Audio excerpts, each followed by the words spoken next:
परम पूज्य बाबूजी की जय, परम पूज्य मैया की जय, परम पूज्य बाबा की जय, हमारे त्रिवेणी संगम की जय, परम पूज्य माई की जय, सर्व संत भक्त वैष्णवन की जय।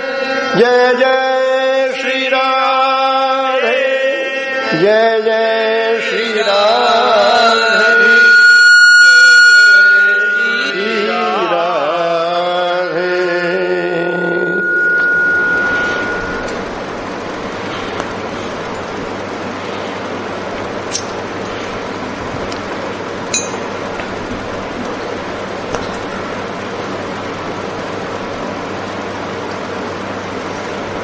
हमारे परम पूज्य बाबूजी, बाबा, मैया, त्रिवेणी संगम की हम प्रतिदिन जय जयकार करते हैं। इन्हीं की अहेत की कृपा से इस गीता वाटिका में भगवान श्री राधा माधव की ललित लीलाओं का प्रवाह बहा है, बह रहा है, और यही प्रवाह सर्वत्र व्याप्त होकर के जो जो जन इस रस की पिपासा से युक्त हैं, उनके पास ये स्वयं पहुंच रहा है। ऐसे महादानी इन महत जनों के चरणों में प्रणाम करते हुए आज इस समय का सुंदर सदुपयोग करने के लिए हम इनकी रसार्चना कर रहे हैं प्रीतम काव्य के माध्यम से। ये प्रीतम काव्य बाबा की काष्ठ मौन की अवधि में बाबा का रस समुद्र का निमज्जन और उस निमज्जन की जो लहरियां कभी कभी समुद्र की लहरें तटीय लोगों को भी आप्लावित कर देती है। गंभीर समुद्र लहराता रहलाता कभी कभी तटीय स्थानों को भी संसिक्त कर देता है। जो इन महापुरुषों के संपर्क में आए हैं वे और आज जो उनका स्मरण करते हैं वे सभी के लिए समान रूप से इनकी कृपा प्लावित हो रही है। पूज्य महाराज जी को एक स्वप्न में विलक्षण अनुभव हुआ। कई बार कह चुका हूं, लेकिन ये जितनी बार कहते हैं उतनी बार नया ही लगता है। पूज्य बाबूजी अत्यंत गंभीर स्वभाव के थे। बाबा अपने निज जनों में कभी कभी रहस्यात्मक बातों को प्रकट कर देते थे। इसलिए बाबा की जब आरती गाते हैं तो उसमें एक पंक्ति है, गोपन लीला रस परिचायक। बाबा कहते अपनी अनुभूति ज्यों की त्यों किसी को नहीं सुनानी चाहिए, पर मैं आगे पीछे की कुछ बातें छोड़ के थोड़ा सा बता देता हूँ। उस थोड़े में भी बहुत कुछ बता दिया जाता था। कुछ लोगों को बाबा ने आश्वासन दे रखा था कि भैया अब तुम्हारा पुनर्जन्म नहीं होगा, जहाँ हम हैं वहीं तुम्हें पहुंचाया जाएगा। तो ऐसे सज्जनों में एक सज्जन ने वृंदावन में श्री महाराज जी के वेणुविनोद कुंज आश्रम में महाराज जी के सामने ये निवेदन किया कि महाराज जी, हमको तो बाबा ने ये आश्वासन दे दिया है कि अब तुम्हारा पुनर्जन्म नहीं होगा, जहाँ हम है वहीं तुम्हें पहुंचाया जाएगा। महाराज जी ने कहा हाँ हाँ बाबा ने कहा है, क्यों नहीं होगा। इसके बाद महाराज जी के मन में एक सूक्ष्म प्रश्न उठा, बाबा जिस साम्राज्य में हैं वो कितना निर्मलतम साम्राज्य है, और जिसे कहा जा रहा है उसके जीवन में तो ब्रजभाव की कोई साधना ही नहीं है।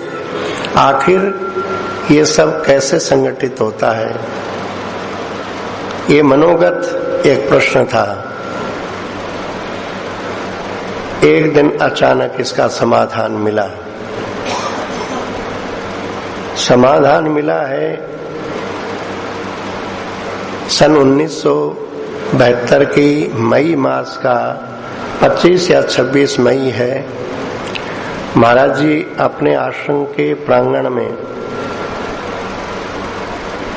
पलंग पर आंख बंद किए हुए लेटे हैं, निद्रा नहीं है, तंद्रा की सी अवस्था है। रात्रि के 3 साढ़े 3 बजे का समय है। बंद आंखों से महाराज जी देख रहे हैं कि ऊपर खुला आकाश है, जबकि वहां पर जाल लगा हुआ है बंदर आदि ने आवेश के लिए, पर वो कुछ नहीं दिखाई दे रहा है। खुला आकाश दिखाई दे रहा है। उस आकाश में 3 महापुरुष दिखाई दिए। बीच वाले तो मौन विराजमान हैं, अगल बगल वाले खड़े हैं। तो बीच वालों को तो देखते ही पहचान गए, ये तो अपने बाबा हैं। अगल बगल वालों को नहीं पहचाना, पर वह अगल बगल वाले बाबा की ओर से महाराज जी को कुछ संदेश दे रहे हैं। वो संदेश हम लोगों के कितना काम का है, हम विचार करें। उसमें एक महापुरुष ने बाबा की ओर से कहना शुरू किया, जो सामान्यतया भजन स्मरण की चेष्टा रखते हैं, श्री धाम आदि पवित्र स्थानों में रहने का जिनका स्वभाव है, श्री धाम है, गीता वाटिका है, कोई महत्व स्थान है, पवित्र स्थानों में रहने का जिनका स्वभाव है, अपने घर पर भी जो पूजा घर आदि की परिधि होती है ना, वो भी बड़ी पावन होती है। पवित्र स्थानों में रहने का स्वभाव है, सामान्यतया भजन स्मरण की चेष्टा रखते हैं और कभी कभी उनके मन में ऐसी जिज्ञासा, लालसा जगती है कि हे ठाकुर जी, क्या कभी हमें भी ऐसा अवसर मिलेगा कि हम आपके लीला परिक्रमा में सम्मिलित होकर के आपकी सेवा कर सकें। उन्हें निश्चिंत रहना चाहिए। उन्हें लीला में प्रवेश कराने के लिए ये महानुभाव उनके निकटतम प्रांत में समुपस्थित रहते हैं। इनकी अतीत दृष्टि उन पर पड़ी ही रहती है। इतना कह करके एक चुप होते हैं। अब उनकी अतीत दृष्टि पड़ी रहती है, यह व्यापक बात है। ये देश काल की परिधि से परे की बात है। वो जब इस कलेवर में थे तब भी और आज भी ऐसे जो लालसान्वित हृदय वाले हैं, उन पर उनकी आज भी वो दृष्टि पड़ी रहती है। कोई चाहने वाला मिले तो सही, वो तो लुटाने के लिए तैयार हैं। नीलकोश निधि नित्य लुटावत। एक संत ने ये बात कही, दूसरे संत ने कही कि देखो, विषय जगत से साधक को स्वयं हटना पड़ेगा, क्योंकि विषयों में सुख बुद्धि उसने स्वयं की है। या तो शास्त्रों की, संतों की बात मानकर विषय जगत से हट जाए, अथवा सूकर, कुकर, मरकट, कबूतर आदि के वैश्यिक योनियों में जाके अपनी प्रवृत्ति के लिए मर मिटे। हाँ, इन्हें तो अनासक्त मन वाला ही चाहिए, आगे का काम ये सब कर देंगे। यानी जिसके मन में केवल इतना सा विचार दृढ़ हो जाए कि हे ठाकुर जी, आना तो चाह रहा हूं आपके पास, पर कहा करूं, तेरी प्रबल माया देती मन भरमाए। हरे तेरो भजन कियो नहीं जाए। भजन करना चाहता हूं, पर बार बार मैं भ्रमित हो जाता हूं, क्योंकि तुम्हारी माया बड़ी प्रबल है। हे ठाकुर जी, मुझे उबार लो।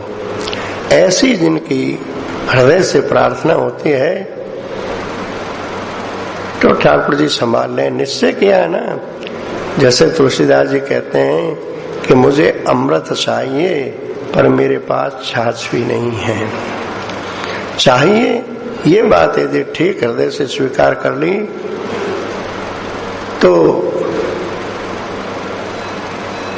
माया राज्य से पिंड छुड़ा करके और भगवत राज्य में प्रवेश करवाना ये भगवान की अहेतु की कृपा का काम है। मन चंचल है, ठीक है, मन रूपी दर्पण पर मैल भी लगा हुआ है, ये भी है।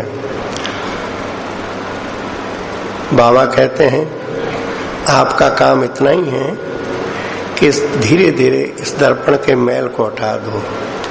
मैल को हटाने के लिए जैसे साबुन सोडे के पानी से आसानी से हट जाता है, ऐसे ही भगवत नाम स्मरण करने का स्वभाव बना लो। इस मन रूपी दर्पण का मैल बड़ी शीघ्रता से और सरलता से हट जाएगा। अब रही मन की चंचलता की बात, जैसे कोई दर्पण का मैल तो हटा दिया लेकिन वो दर्पण हिल रहा है। हिलते हुए दर्पण में मुख की झांकी ठीक ठीक नहीं होती, तो बोले इस चंचलता को संत दोनों तरफ पेच कस के स्थिर कर देंगे। तुम्हारा काम केवल सहज भाव से भगवान को पुकारना, नाम स्मरण करना, इतना ही है। तो इन महापुरुषों के ये जो परम कृपामय वाक्य हैं, ये परम कृपामय वाक्यों का स्मरण करने से साधक में एक नवीन उत्साह जागृत होता है और वो सोचता है कि जब भगवान सहायक हैं तो जानकी नाथ सहाय करे, तब कौन बिगाड़ करे नर तेरो। भगवान सहायक हैं तो ये घोर कलिकाल मेरा क्या बिगाड़ेगा, चल पड़ता है। ये तो भूमिका के रूप में दो बातें कही गई।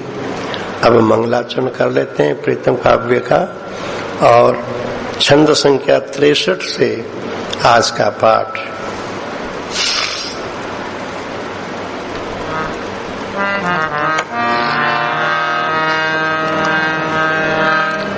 ललिताम्बां मयीं ध्येयां रामदत्ता तदाभिधाम् आत्मस्वरूपिणीं साध्वीं वन्देऽहं धर्ममातरम् कृष्णस्वरूपिणीं वन्दे हनुमतगुप्त संततिं नित्यां धर्मस्वसारं वै मंजुश्यामां सहोदरा। मंगलाचरण का बड़ा महत्व है। प्रत्येक ग्रंथ का मंगलाचरण होता ही है। मंगलाचरण की वस्तु स्थिति ही आगे की बात का संकेत कर देती है। प्रीतम काव्य में मातृवंदना करके बाबा एक संकेत करते हैं। श्री कृष्ण का परिचय प्राप्त करना चाहते हो और वो भी वृंदावनेश्वर श्री कृष्ण का। श्री कृष्ण के अनेक रूप है, वो मथुराधीश भी है, वो द्वारकाधीश भी है, वो पारसार्थी भी हैं, पर जो ब्रजांगनाओं के बीच में निकुंज बिहारी है, कुंज बिहारी है, वृंदावन बिहारी है, ये श्री कृष्ण तो परम रसमय स्वरूप हैं। इन रसमय स्वरूप को प्राप्त करने के लिए, इनकी लीलाओं में सम्मिलित होने के लिए भगवती की आराधना आवश्यक है।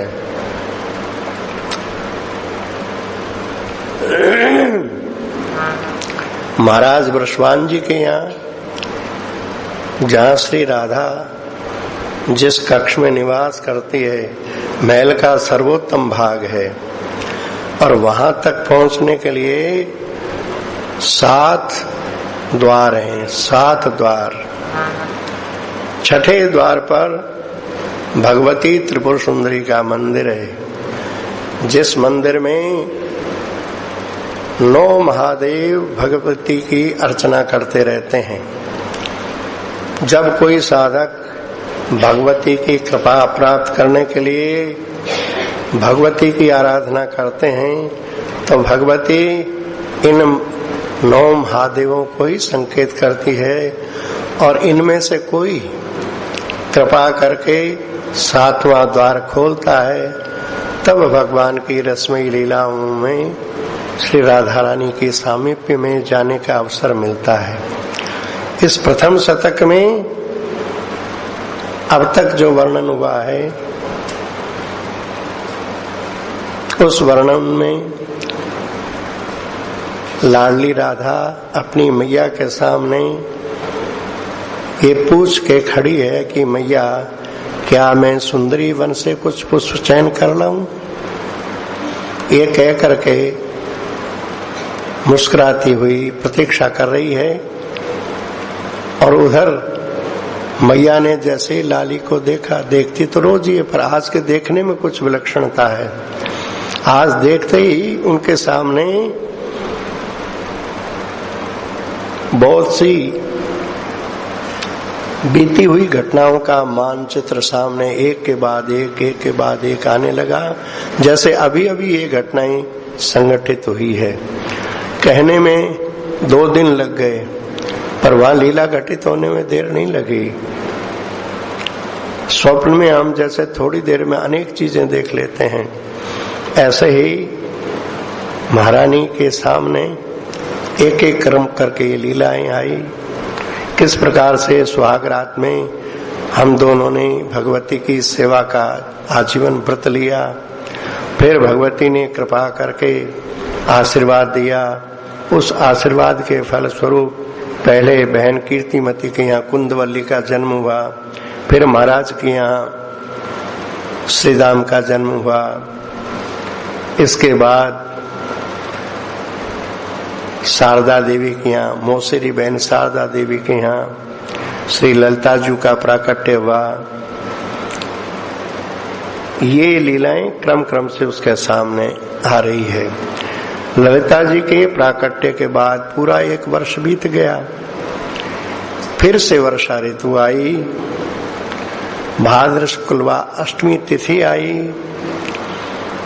अभी मध्याह्न होने में 2 घड़ी की देर है। इतने में महाराज बृषभान जी अपने ससुरालय में अचानक पहुंचे। अचानक पहुंचे ये कहने के लिए, महाराज को पहले से ज्ञात है, उनको तो भगवती की योजना के अनुसार वहां पहुंचना ही है। श्री कृष्ण के प्राणों की अधिष्ठात्री देवी, जो अभी अभी उनकी पुत्री बन के पिता का गौरव प्रदान करने आ रही है, उसका स्वागत करने के लिए महाराज पहुंचे हैं।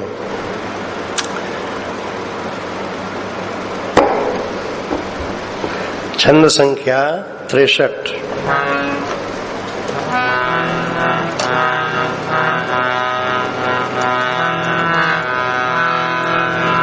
जय जय प्रियतम, जय जय प्रियतम, जय जय प्रियतम, जय जय प्रियतम, जय जय प्रियतम, जय जय प्रियतम, जय जय प्रियतम, जय जय प्रियतम। अवसान वर्ष का हुआ पुनः आई, पावस ऋतु थी प्रियतम, अष्टमी भाद्र शुक्ला की थी, रानी थी पीहर में प्रियतम। मध्याह्न हुआ था नहीं अभी, थी देर दंड दो की प्रियतम, थे अचक महाराजा पहुँचे अपने ससुरालय में प्रियतम। जय जय प्रियतम, जय जय जय जय प्रियतम जय जय प्रियतम।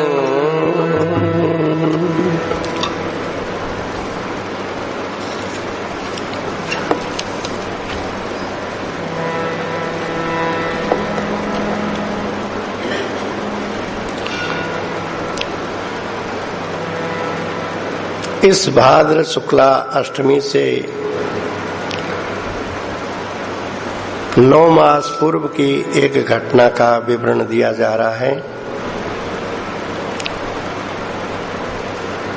9 मास पूर्व, भाद्र शुक्ला अष्टमी से 9 मास पूर्व मार्गशीर्ष की अष्टमी तिथि, शुक्ल पक्ष की अष्टमी तिथि है।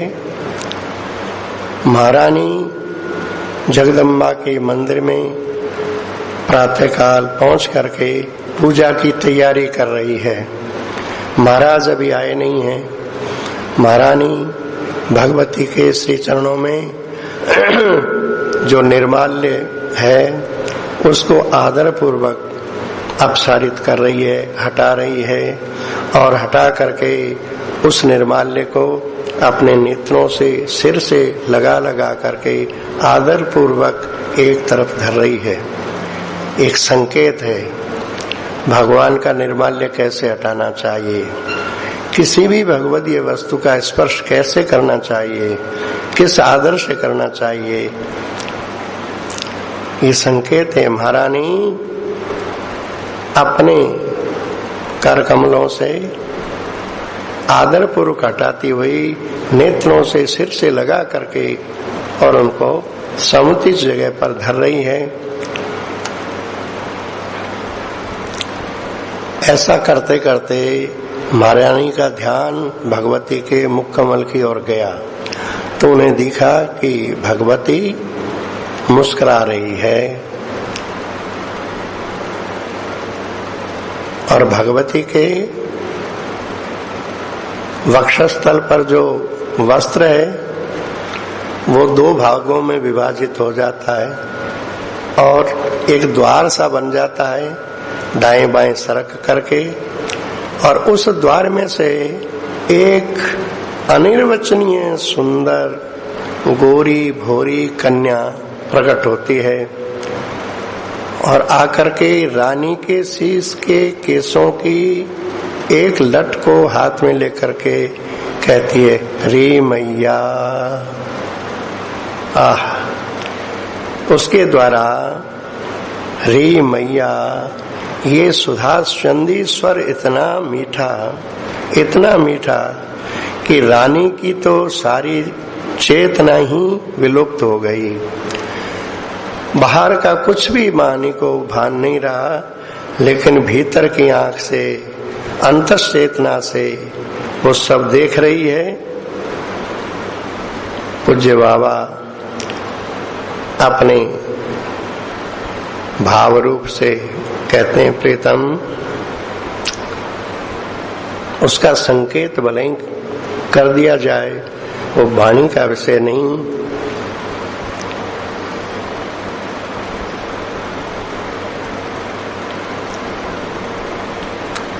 रानी देख रही है कि सामने एक सुंदर पुष्पों से पुष्पित कदम का वृक्ष सामने है और उसके नीचे एक किशोरी, एक किशोर नील पीत द्युति धारण किए हुए वहां विराजमान है। भगवती जगदम्बा उन्हीं की ओर दृष्टि किए हुए महारानी से कहती है, हे सती, ले आज मेरे हृदय का दर्शन कर ले। देख, जो सच्चिदानंद तत्व है ना, जिससे बड़ा कोई नहीं, अस्मौर्ध भगवत्ता, मानी जिससे बड़ा और कोई नहीं, उस भगवत्ता की सार मूल जो मूर्ति है वो यही है, नील पीत द्युति। भगवत्ता को भी प्राणान्वित करने वाली कोई सत्ता है तो यही नीली पीली द्युति है। ये द्युति रसमय है, संविद है, केवल है, अद्वय है। इन शब्दों का बड़ा सुंदर विवेचन किया है भक्तों ने। संविद मन ज्ञान स्वरूप है, तो ज्ञान स्वरूप केवल तटस्थ ज्ञान है क्या?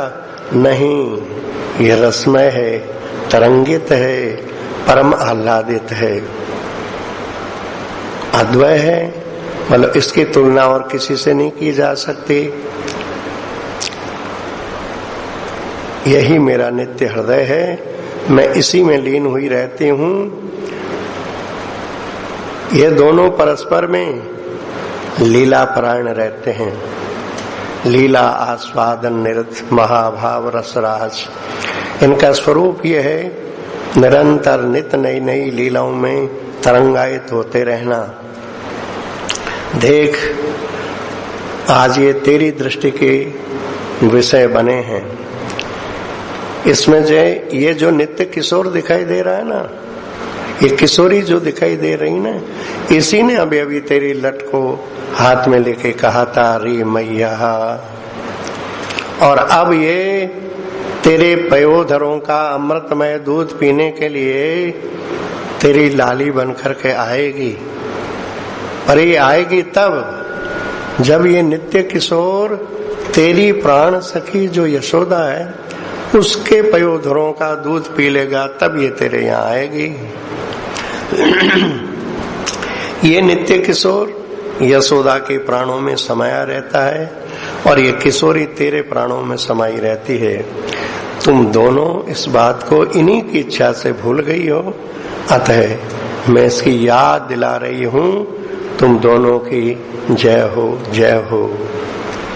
जय जयकार के रूप में आशीर्वाद दे करके फिर आगे कुछ कहती है। इसका गान कर ले में राकेश बाबू। 17वें श्लोक से 71-72 तक एक एक बारी बोलें। कारण है कि समय सीमा कम है और पाठ अभी बहुत है, जितना आगे बढ़ सकें। पुस्तकें जिनके पास में उसमें देखें, नहीं तो बहुत प्रेम से गाइए इसको, जल्दी जल्दी नहीं, प्रेम से गाइए। ये मंत्र हैं, इनके गायन का विशेष महत्व है। इसलिए साथ जैसे मूल पाठ किया जाता है ना भागवत का साथ में, ऐसे ही मूल पाठ से इसके सामान्य अर्थ को स्मरण करते हैं। 70 से ना, 70 से। रसमय संविद केवल दय, जो नील पीत मैं है प्रियतम, यह नित्य हृदय मेरा जिसमें हूँ लीन हुई रहती प्रियतम। लीला रस पीता हुआ नित्य जो युग्म रूप में है प्रियतम, रह कर दो नित्य एक जो है दृग विषय हुआ वह है प्रियतम। यह नित्य किशोरी ही तुझसे बोली थी, प्रिय मैया प्रियतम, पिएगी दूध सुधामय तेरे पयोधरों का प्रियतम। यह नित्य किशोर किंतु तेरी जो प्राण सखी वह प्रियतम, उसका पी लेगा दूध तभी आएगी ये पीने प्रियतम। यह नित्य नित्य समाया रहता है उसके प्राणों में ही प्रियतम। यह नित्य समाई रहती है तेरे ही प्राणों में प्रियतम। तुम दोनों भूल गई हो यह उनकी ही इच्छा से प्रियतम। अब याद करा देती हूँ मैं जय हो तुम दोनों की प्रियतम। जय जय प्रियतम, जय जय प्रियतम, जय जय प्रियतम, जय जय प्रियतम। भगवती दोनों की जय जयकार करती हुई आशीर्वाद देती है और कहती है, हे सती, तेरे इन केसों से दिव्याति दिव्य सौरभ इस मंदिर परिसर में भर गई है और अब महाराज भी आ चुके हैं और इस सौरभ का आग्रहण करते ही महाराज के मन में एक नवीन संकल्प जाग उठा है कि ऐसी सुरभित अलकों वाली एक पुत्री हमारे यहाँ हो।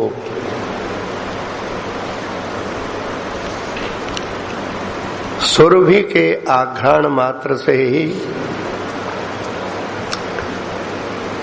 श्री राधा का वृषभांजी के देह में प्रवेश होना और वृषभांजी की काया अत्यंत देदीप्यमान हो जाना, ये एक साथ ही हुआ। इधर जगदम्बा कहती है, आज तुम्हें जो कुछ अनुभव हो रहा है ना, ये महाराज से मत कहना। रात्रि में जब वे फूट फूट करके रोने लगे, यह कह करके कि हे रानी, मेरा व्रत नष्ट हो गया, ऐसा कह करके जब रोने लगे तो इतना ही कहना, इतनी ग्लानि क्यों करते हो, जाओ जगन माता से पूछो। मैं उनको आगे पीछे की सारी घटनाएं बता दूंगी और मैं जो उनको बताऊं उनके लिए तुम उनको प्रेरित मत करना कि जगदम्बा ने क्या बताया, ये तुम मत पूछना। जैसे तुम्हारे लिए ये अनुभूति सर्वथा गोपनीय है, उसी प्रकार मैं महाराज को क्या बताऊंगी, ये तुम मत पूछना कि माँ ने क्या कहा। बस मैं आशीर्वाद देती हूँ कि सुख की नवीन नवीन लहरें प्रतिपल तेरे महाराज को और तेरे जीवन को प्लावित करती रहे। मेरी ये वाणी त्रिकाल सत्य है। इतना कह करके भगवती अंतरहित हो जाती है। इन तीनों का फिर पाठ कर लो, 73 से 75। दिव्याति दिव्य सौरभ अनुपम तेरे इनके सौ से प्रियतम। जो रहा यहाँ प्रसरित अब है, आ चुके नृपति भी है प्रियतम। संकल्प पवित्र और उनके मन में यह जाग उठा प्रियतम। संतति हो एक पुनः ऐसी सुरभित अलकों वाली प्रियतम। अनुभूति किंतु अपनी ये तुम राजा से मत कहना प्रियतम। रोने जब फूट फूट कर रजनी में कह कर रानी पतन हुआ मेरा व्रत नष्ट हुआ प्रियतम इतना सा तब कहना जाकर जग जननी से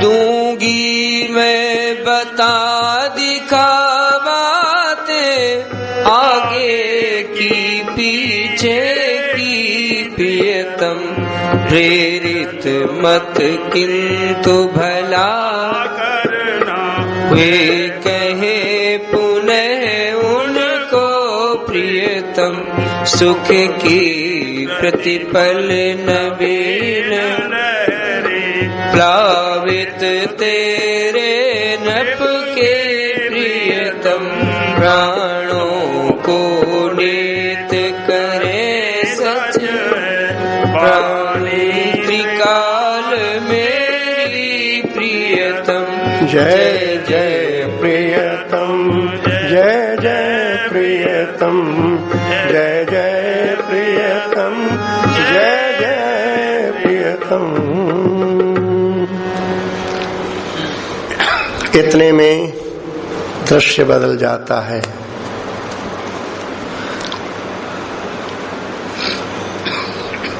रानी की समाधि जैसे खुलती है, जैसे ही उस लली ने रे मैया कहा था, उसी समय से रानी को बाह्य ज्ञान कुछ नहीं रहा, बस उस सुधा सिंधी स्वर की मधुरिमा में डूब गई। फिर भगवती ने जो कुछ आदेश दिया उसको वो भीतरी दृष्टि से देख रही है, सुन रही है। इतना कहने के बाद जब भगवती अंतरित होती है तो रानी की बाह्य चेतना लौटती है, पर पूरी पूरी नहीं लौटी है। इसलिए आज महाराज को वो अर्चना में सहयोग नहीं दे पा रही है, अनमनी सी है, और ये दशा दिन भर बनी रही। अर्चन के बाद महल में आने पर भी प्रतिदिन जैसे घर की संभाल करती है, सबको आदेशित करती है, कौन काम कैसे करना बताती है।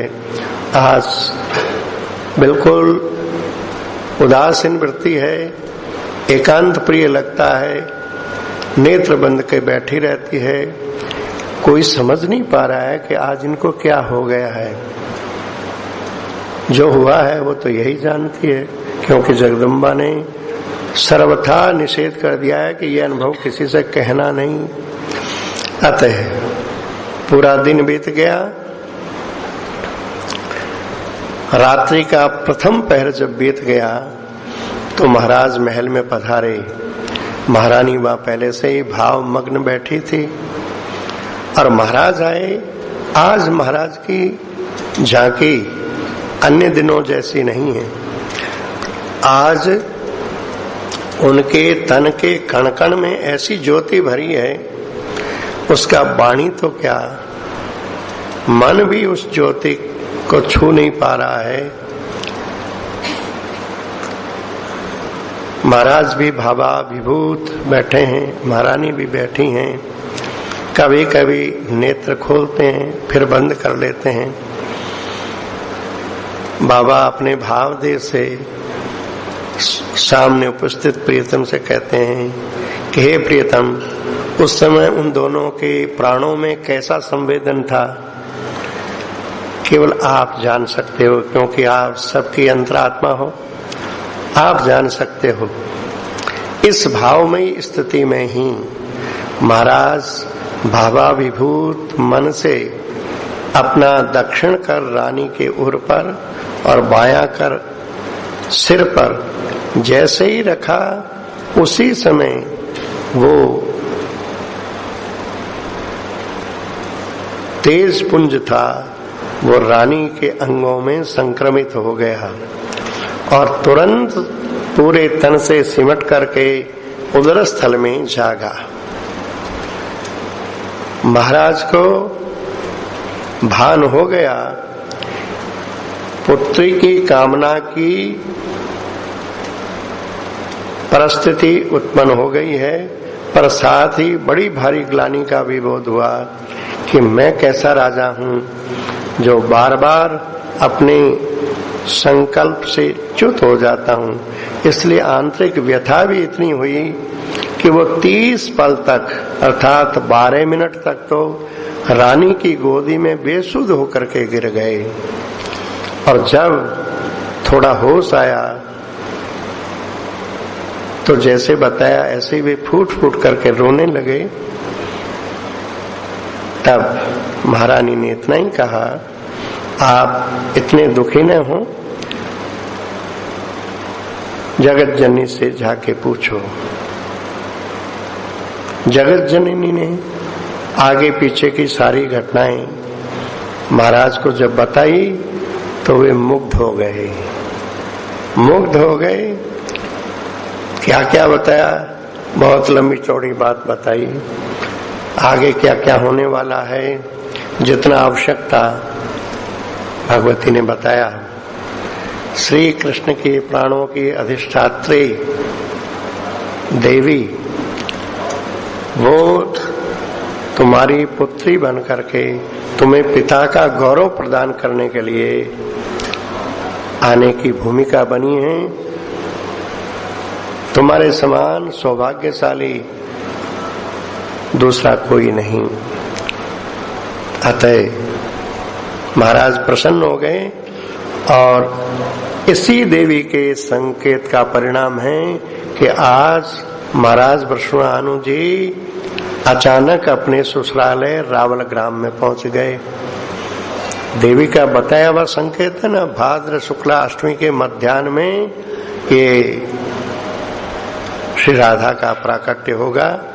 अतः इसी संकेत पर वे आए हैं और केवल राजा ही आए हैं ऐसी बात नहीं है।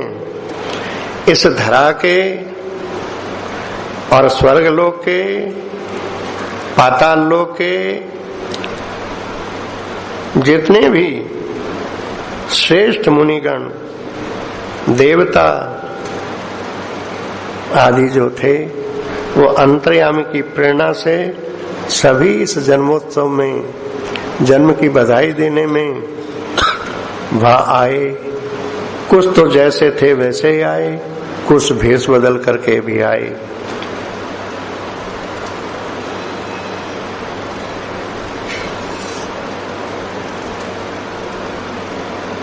इन छंदों का गायन कर लें। इन शब्दों को बहुत ध्यान से सुने, हो सके तो सभी पुस्तक रखें, या तो सीमित है पुस्तकें, रुचि हो तो स्टॉल पे मिलती है। ये कोई तुकबंदियां नहीं है, ये परम पावन मंत्र हैं। इन मंत्रों के उच्चारण करने का प्रभाव यह है शुष्क हृदय भी सरस हो सकता है, होगा ही। लोहे के पेड़ हरे होंगे, तू गीत प्रेम के गाता जा, ये प्रेम गीत, तू गीत प्रेम के गाता जा। धरती नम होगी अवश्य, तू अश्रु कण ढलकाता जाए। अश्रु कण ऐसे सहज ही नहीं आता है, इनको भाव से पढ़ोगे तो हृदय अपने आप विगलित होगा और अश्रु कण सहज ही आ जाएंगे। भाव भूमि तैयार हो जाएगी, हृदय मृदुल हो जाएगा, सरस हो जाएगा। इतने में दृश्य तिरोहित है, इतने में दृश्य तिरोहित यह हो गया जगी रानी प्रियतम। हर जन्म में योग न दे पाई, उस दिन पगली सी प्रियतम। था प्रथम पहर जब बीत गया, उस दिन की रजनी का प्रियतम। रानी नपशयन भवन में थे, ओ भाव मग्न बैठे प्रियतम। राजा के तन के कण कण में ऐसी थी जो भरी प्रियतम। वाणी क्या जिसे कहे मन भेतु पाया नहीं कभी थे नयन निमीलित उन्मीलित रह रह कर हो जाते प्रियतम प्राणों में उनके संवेदन कैसा था तुम जानो दक्षिण कर रानी के सिर पर कर बाम तथा भावा विभूत नपने था रखा यंत्रवत ही संक्रमित उसी क्षण तेज पुंज रानी के अंगों में प्रियतम हो गया तुरंत सिमट कर उदर स्थल में जागा प्रियतम जय जय प्रियतम संज्ञा विहीन अवनीश हुए रानी की गोदी में प्रियतम थे पड़े 30 पल तक जग कर वैसे ही फिर रोए प्रियतम गुण महिमामयी जगत की जननी ने तब उनको प्रियतम दिखला दी भूत भविष्यत की घटना में मुक्त हुए प्रियतम उसका ही था परिणाम न पतित अकस्मात आए प्रियतम जाया जन्म स्थल में स्वागत करने के लिए कहा प्रियतम असमोर्ध महिमामय के प्राणों की देवी का प्रियतम बेटी हो उनकी प्रगट अभी होने वाली ज्योति प्रियतम केवल नप नहीं धरा के जो मस्तक मणि मुनि गण थे प्रियतम जो सरलोकों के भुवलोक पन्नग तल तक के थे प्रियतम प्रेरित हो अंतर्यामी से दौड़े आए सब थे प्रियतम जैसे थे प्राय वैसे ही कुछ रूप धरे भी थे प्रियतम जय जय प्रियतम जय जय प्रियतम जय जय प्रियतम जय जय प्रियतम। स्वर्ग लोके पृथ्वी लोके पाताल लोके जितने भी श्रेष्ठतम विभूतियां थी मुनिगण ऋषिगण देवगण अंतर्यामी की प्रेरणा से वे सभी के सभी इस प्राकट्य बेला के समय पहुंचे।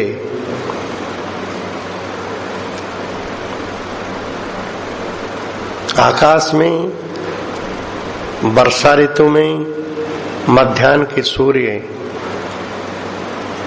प्रखर रूप से प्रकाशित हो रहे हैं। बदरोटी धूप बड़ी तेज लगती है और मध्याह्न के सूर्य की किरणें ये असह्य सी होती है, पर आज गगन में चमक तो रहे हैं और दिनों से भी अधिक, लेकिन अतीव सुखद बने हैं। सूर्य किरणें अतीव सुखद चंद्र ज्योत्ना सी महसूस हो रही है कि सबको भी उनका तेज ग्रीष्म का ताप का जलन का अनुभव नहीं करवा रहा है, अत्यंत सुखद होकर के लग रहे हैं। और धरती प्रतिपल नवीनतम सुषमा धारण कर रही है। वर्षा ऋतु में पृथ्वी हरी भरी तो होती है, पर हरी भरी होने के साथ साथ जगह जगह पर जीव जंतु कीचड़ आदि भी होती है। पर आज का दिन कैसा है? अवनी स्वच्छ है, हरी भरी है। वर्षा ऋतु होने पर भी सरोवरों का, नदियों का जल शरतकालीन ऋतु में जैसा स्वच्छ होता है, ऐसा एकदम उज्ज्वलतम मोती सा बना हुआ है। शीतल मंद सुगंध मंथर गति से सबको छू छू करके उनके कानों में एक संदेश देती है कि अरे देखो देखो, धीरे धीरे समझो, देखो अभी अभी एक से एक बड़ी भाव सिंधु की लहर आने वाली है। चूक मत जाना, सावधान रहना, बस उसमें निरवधि गोते लगाते रहना, गोते लगाने रहना। ये पवन देव एक एक के कान में धीरे धीरे ये संदेश दे रहा है। अब ठीक मध्याह्न में जब भगवान सूर्य नारायण का रथ दिन के दो भागों का जो बीच का केंद्र बिंदु है, वहां जब पहुंचे तो बस उसी संधि पर श्री राधा किशोरी का प्राकट्य होता है। जय जय श्री राधे, जय जय श्री राधे, जय जय श्री राधे। संसार में किसी का जन्म होता है तो ज्योतिष शास्त्र के अनुसार सभी ग्रह तिथि वार नक्षत्र अनुकूल नहीं होते, पर जब ऐसी महान विभूतियां आती है तो सभी जोग लगन ग्रह बार तिथि सकल भय अनुकूल, चर आरु अचर हर्ष जुत राम जन्म सुख मूल। राम जी के जन्म में जैसे गोस्वामी जी कहते हैं, ठीक इसी प्रकार मंगलमय काल हो गया। जितने भी शुभत्व के प्रतीक ग्रह नक्षत्र मंडल आदि हैं, वे सब सौम्य हो गए, मार्गी हो गए, वक्र गति का त्याग करके। और इधर तो ये हुआ है, और उधर नित्य गोलोक धाम में बाबा ने लिखा है, बाबूजी ने भी राधा माधव चिंतन में लिखा है कि ये जो प्राकट्य है धरा पर श्री राधा रानी का, ये श्री राधा का एक स्वप्न है। चलोरी आज ब्रजराज मुख निरखिए पुस्तक में बाबा ने किशोरी का स्वप्न विलास नामक एक लेख लिखा है। पूरा विवरण तो वहीं पढ़ना चाहिए, संकेत इतना ही है कि निकुंज में श्री राधा और श्री कृष्ण परस्पर संयुक्त विराजमान हैं। राधा किशोरी के नैनों में निद्रा सी आ रही है, झपकी सी लग रही है। उस समय वो अनुभव कर रही है कि मृत्युलोक में श्री कीर्तदा की गोदी में मैं बालिका बनी हुई हूं। ये स्वप्न है। स्वप्न मन का संकल्प होता है। तो श्री राधा का मन हम लोगों की तरह प्राकृत मन तो है नहीं, वो तो सच्चिदानंदमय मन है। तो सच्चिदानंदमय मन का संकल्प ज्यों को त्यों मूर्त हो गया इस धरा पर। इनके अवतरण के लिए अनेक महानुभावों ने बड़ी बड़ी तपस्याएं करके भगवान से वरदान मांगा था, उनको भी तो सत्य करना है। श्री सूर्य नारायण ने भी श्री राधा मेरी पुत्री बने ऐसा संकल्प करके तप किया है। महाराज बिंदु ने भी घोर तप किया है। और नित्य वृषभान जी और नित्य श्री कीर्तिदा जी तो गोलोक धाम में ही रहती हैं, पर इस धरा में जब वृषभान जी और कीर्तिदा जी प्रकट हुए तो नित्य धाम के ये वृषभान जी और कीर्तिदा जी इन्हीं में समा गए। सूर्य नारायण भी वृषभान जी में समा गए। तो वहां जब ये इस प्रकार से परस्पर सम्मिलित थे और श्री राधा रानी ने स्वप्न देखा, उसी समय इधर श्री राधा रानी का प्राकट्य हो गया। इसलिए इस चौथी पंक्ति में एक संकेत किया है, रसराज और जब महाभाव दोनों थे एक हुए प्रियतम। ये दोनों परस्पर संयुक्त हैं, नित्य गोलोक धाम में है। उस समय श्री राधा का धरा पर प्राकट्य होता है। कैसा प्राकट्य है? तब कहते हैं आज तक कोई ऐसा चित्रकार हुआ ही नहीं जो इसे सलोनी नृप की पुत्री का सही सही चित्रांकन कर सके। श्री राधा कहती हैं, बाबा कहते हैं, हे प्रीतम, जिनके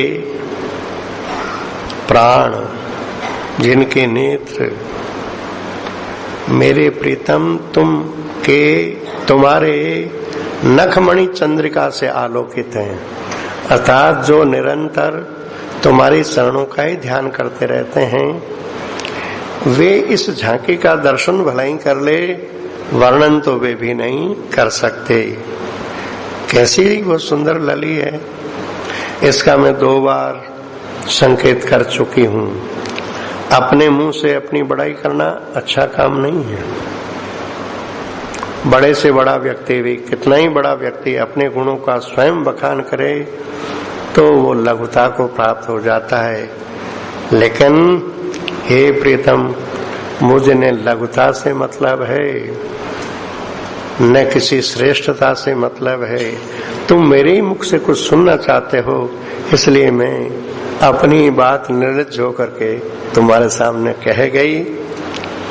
अब तो इतना ही कहना शेष है कि उस समय जो जो दिव्य अतिथि आए थे, उन्होंने रानी की बहनों ने, मौसरी बहनों ने, सगी बहन ने और जितने जाने चर अचर कितने प्राणियों के लोचनों ने उस झांकी का दर्शन किया और उस समय के उस रस प्लावन को देख करके सब धन्याति धन्य हो गए, सब धन्याति धन्य हो गए। 2 बार इस झांकी का वर्णन श्री राधा ने कहाँ कहाँ किया है, इसका संकेत पहले शतक में ही छंद संख्या 13 से 15 तक है, फिर आगे 63 से हैं, फिर 81 से हैं श्री जी की शोभा का वर्णन। तो कहती हैं, तुम्हारी इच्छा के लिए मैं अपनी ही बड़ाई खुद कर गई, है तो ये लज्जा का काम, पर क्या करूं, तुम सुनना चाहते हो, सुना दिया।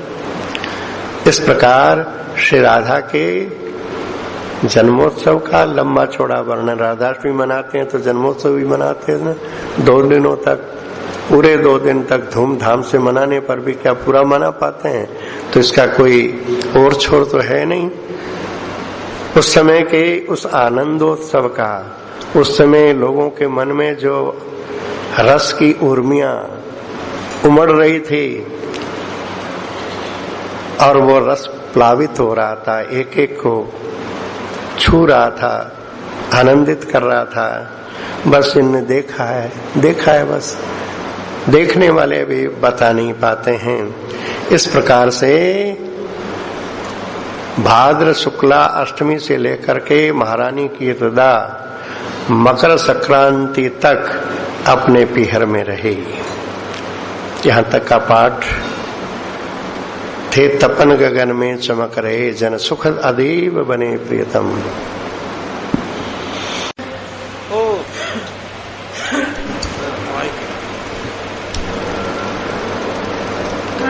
परम पूज्य बाबूजी की जय, परम पूज्य मैया की जय, परम पूज्य बाबा की जय, हमारे त्रिवेणी संगम की जय, परम पूज्य माई की जय, सर्व संत भक्त वैष्णवन की जय।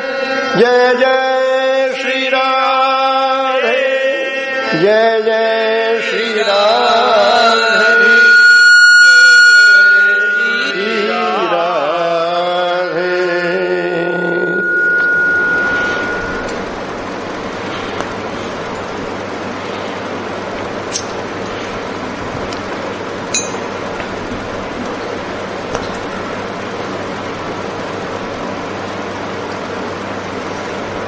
हमारे परम पूज्य बाबूजी, बाबा, मैया त्रिवेणी संगम की हम प्रतिदिन जय जयकार करते हैं।